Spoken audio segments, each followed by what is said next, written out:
Now we go to Earth. And again, we're going to resist the temptation of actually giving the lecture about Earth's wounds and all of that, because that's not the focus for today.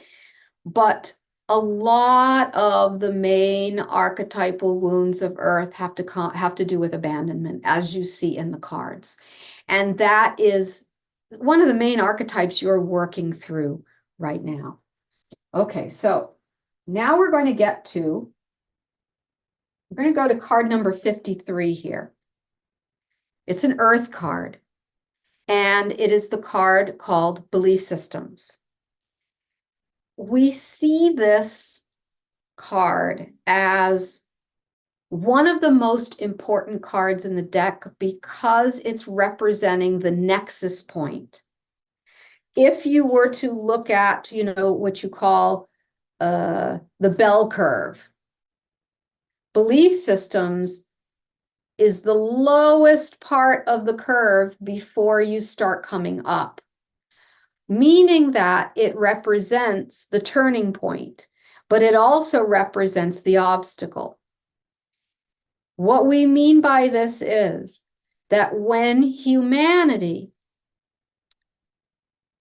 really acknowledges that their reality is based on belief systems and does the work of unraveling all those inner belief systems that are conscious and unconscious, then what comes next?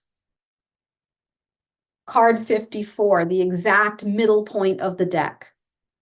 The next card is new consciousness.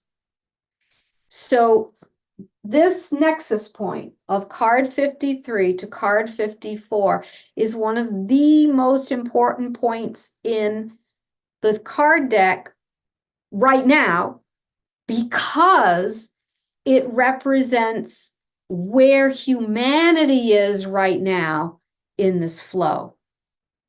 You are on the brink of busting open your new consciousness as you work through the entanglement of your belief systems. Now, of course, we equate this with Earth because you are here now on Earth, but most civilizations in your galactic family also had to go through versions of this as well.